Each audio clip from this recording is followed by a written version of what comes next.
I want to start out with I know you're a charts guy, so based on the charts that you're reading now, you look at things. How do you see 2024 playing out? A lot of people said, obviously we had a great year in 2023. There's some people that's nervous.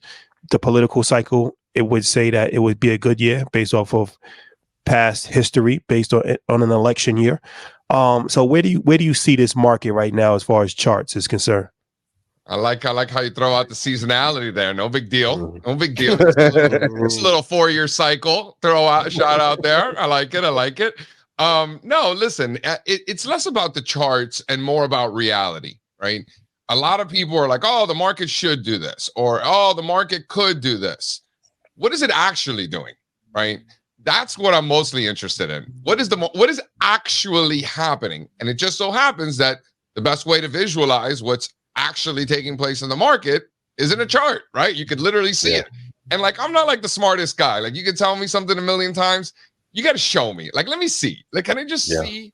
So the charts are very helpful to be able to see what the market is actually doing. Is the world falling apart?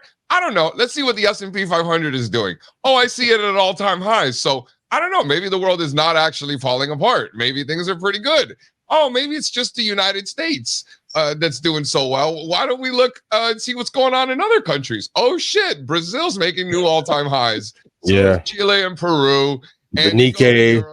Nikkei 33-year highs. Germany new all-time highs. All Denmark does is go straight up with their healthcare. It's fantastic. France, new all-time highs, ton of industrials there. You look at Asia, things like Jakarta, right? Like, the only thing not working is China, right? Which is a very rare exception. I mean, you go down to Australia, things are good.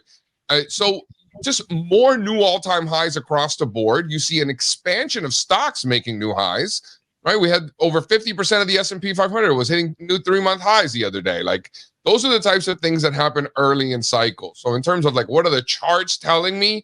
Like, for the year, well, I don't know what's going to happen a year from now, but we're not in a market environment where things are getting worse.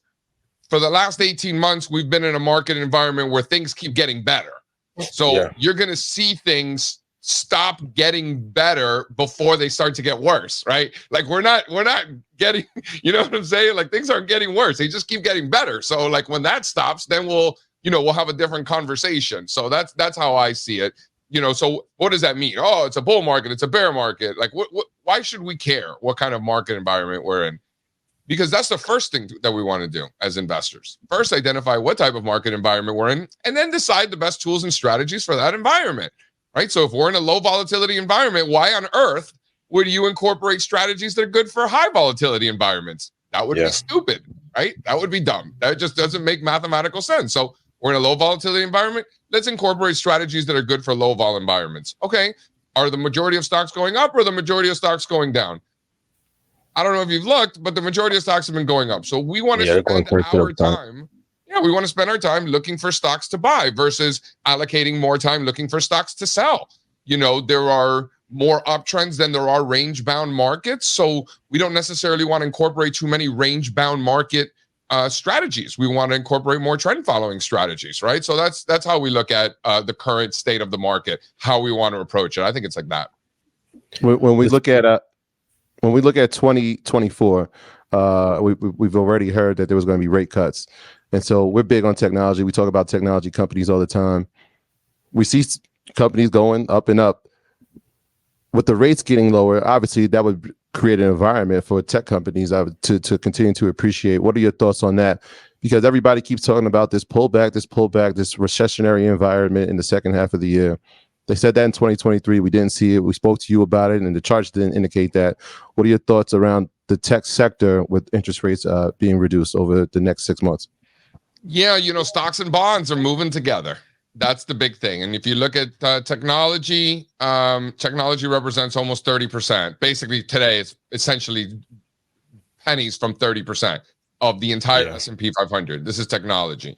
So if we know that stocks and bonds are trading together, right, then your thesis that lower rates should be good for technology stocks, I would agree with all of that, right? That would make perfect sense.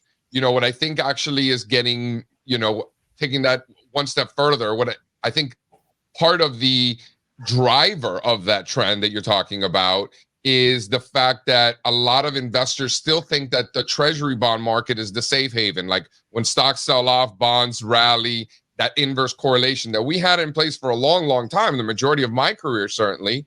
But we're not in that type of environment. We're in an environment that's more inflationary, where stocks and bonds are trading together, something like maybe the 1970s. So we're just in a different kind of environment where stocks and bonds need to be treated differently than most of us have been accustomed to over the last 20 years. So that's just something to keep in mind. And I think it's taking investors a long time to come to terms with that. And I think that is further unwind of just how critical I think, rates staying down could be good for the stock market and technology in particular, as 30% of the S&P.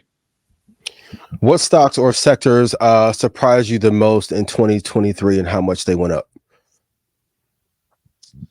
Well, I mean, I didn't see a 50 spot on the Qs, I'll tell you that much. I mean, we were bullish, we were buying stocks, we were buying them, because if you recall, kind of like rewind for just a second. So back in the late in the late 20s, in late 22, the short interest in these tech stocks was off the charts, right? Yeah, it was high. We had a bear market. The majority of stocks bottomed out in June of 2022, right? That's when most stocks stopped going down. And then from there, things got better. But some of the tech stocks and Qs continued to fall, even though most things were already on their way up in the back half of 22. The bears, the short sellers, instead of covering their shorts after these massive declines, like 80, 90% decline in some of these growth stocks, right? You guys know.